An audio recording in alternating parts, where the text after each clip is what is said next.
perlu sirkulasi yang cukup bagus. Iya. Jadi biar airnya tetap bersih gitu kan. Ya, itu harus ditutup ya, kalau itu nggak boleh di ruang terbuka nanti.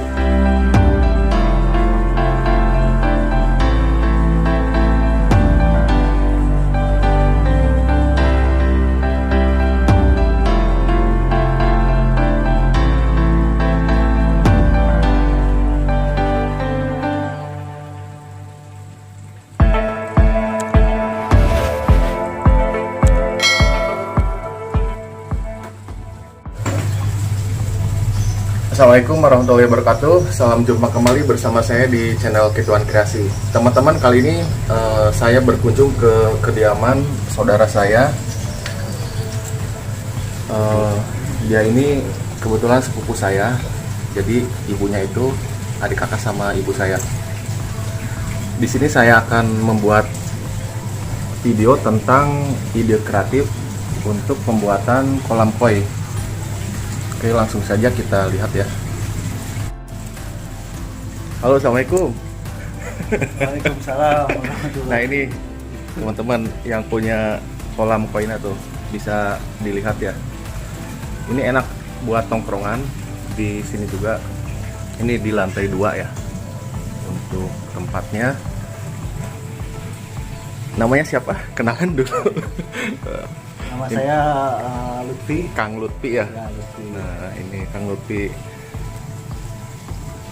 Om Lutfi, ini apa? Udah lama nih pembuatan kolam ini? Pembuatan sekitar 6 bulan ke belakang. 6 bulan ke belakang ya. Kalau untuk ikan-ikan masih kecil. Idenya dari mana nih dapatnya? Idenya dari kamar mandi. Dari kamar mandi? Iya, dari kamar Gimana mandi. tuh bisa? Apalagi Kita dapat wangsit. lagi nongkrong. Ini nggak dari mana-mana, hanya kepikiran seperti ini, memanfaatkan sisa lahan. Ini kan lahannya agak kerucut, jadi kalau dibikin ruang juga susah. Ya mantep lah. Makanya dibikin apa ya, ruang outdoor untuk nyantai, Outdoor. hanya memanfaatkan. Boleh dilihat? Ya kan. Ayo tuh. Nah, ini juga kebetulan ada paman saya nih. Mang Topak, Mang, Damang. Alhamdulillah sehat. Beliau lagi mudik dari Jakarta ke Kabupaten Kuningan. Ini juga mantep nih ya teman-teman, buat tongkrongan. Kalau misalkan malam, saya juga suka kadang-kadang nyamper ke sini ngopi bareng di sini ya.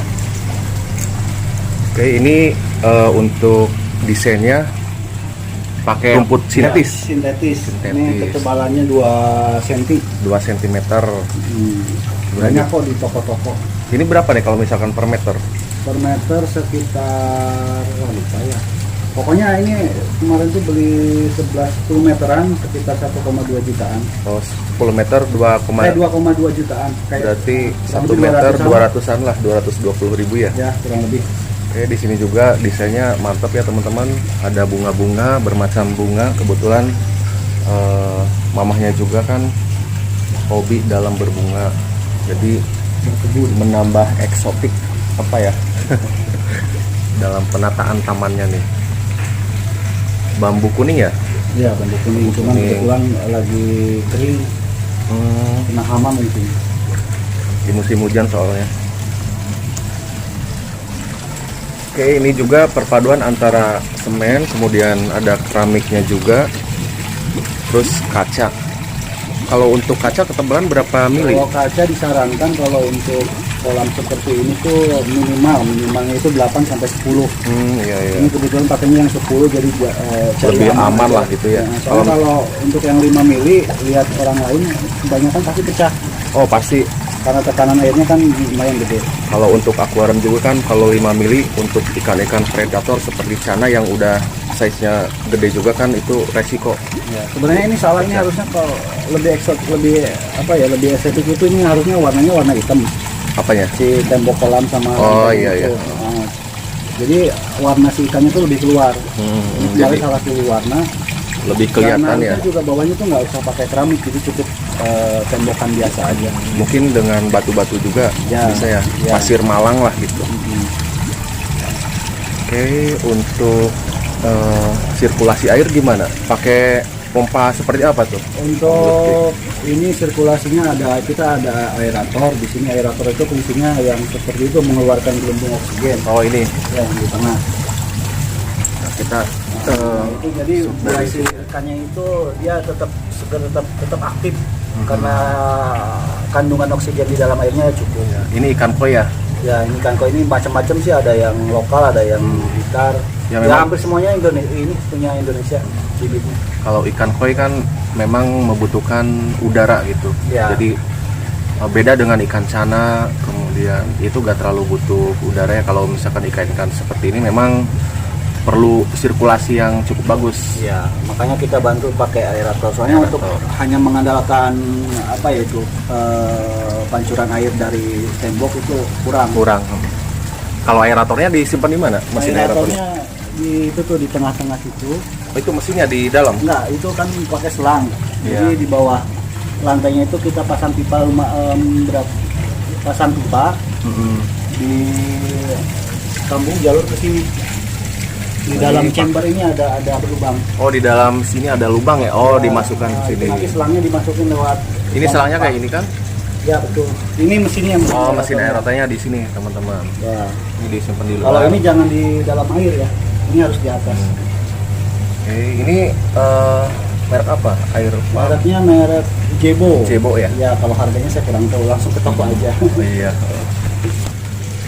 Kemudian untuk mesin pompanya itu ada di dalam chamber, agak repot sih kalau harus dibuka ya. Oh, jangan atuh, kasihan. Nah, di sini kita ada 3 chamber. Di dalam ini chamber namanya? Ya, ini chamber ini ada tiga ruang. Iya. Sebagai filter filter pertama, filter kedua, kemudian sisanya itu di akhir itu tempat penampungan pompa.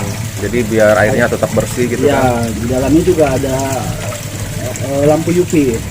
Lampu UV ultraviolet. Ya, ultraviolet. Oh, di dalam mana? Di dalam ini chamber yang terakhir yang ada chamber. pompanya. Jadi disorot ke kolam ya? Bukan diserot ke kolam, itu direndam dengan, jadi si lampu UV itu direndam dengan air kolam. Oh, jadi biar ini juga kan. Infonya sih untuk untuk menetralisir air sama bakteri. Jadi mungkin kalau bahasanya untuk menstabilkan pH air ya. Ya betul. Itu harus ditutup ya, kalau UV nggak boleh di ruang terbuka, nanti merusak mata.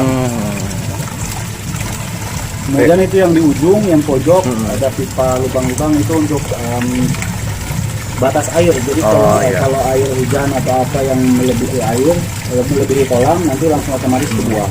Jadi itu bisa diatur juga kan untuk ketinggiannya. Ketinggian air itu, batas air. Sebenarnya di sini juga harusnya ada pipa lagi di sini, untuk di sini di atas ini harusnya. Jadi kotoran-kotoran yang mengambang di air itu harusnya kebuang. Cuman kemarin karena salah desain, kelupaan nggak dipasang pipanya. Makanya kalau kotoran yang mengambang di atas ya otomatis nanti harus nunggu hujan atau menuhin air dulu baru bisa kebuang lewat pipa pembuangannya. Kalau ini Itu sumber airnya. sumber air dari situ ya. Kalau misalkan Dari disarankan air sumur ya, jangan air PDAM. ya, biasanya kan kalau untuk kolam juga, kalau untuk ngisi air baru itu harusnya sih bagusnya diendapkan dulu ya. Ya, ini kita dulu tuh dikosongkan sekitar kurang lebih 1 bulan. Jadi menetralisir air dulu, menetralisir kolam. Jadi- Karena kan ada bau semen segala macam. Jadi saat baru pembuatan kolam itu disarankan diendapkan dulu airnya, Ya, 2 minggu sampai 4 mingguan lah. biar si zat-zat kimia kan keluar dulu teman-teman ya. Tuh, nanti langsung dikuras, diganti airnya. Itu juga ada lampu yang itu ya, sama itu yang putih. Karena siang ya, jadi nggak terlalu kelihatan. Jadi kalau malam itu lebih apa ya, lebih terlihatnya estetik gitu. Estetik. Oke, seperti itu ya teman-teman.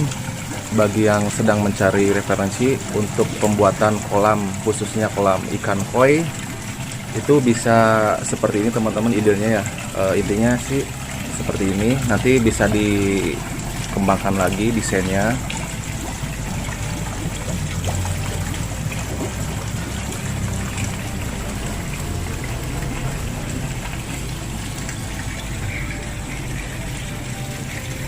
Demikian video kali ini, mudah-mudahan bermanfaat bagi teman-teman semuanya.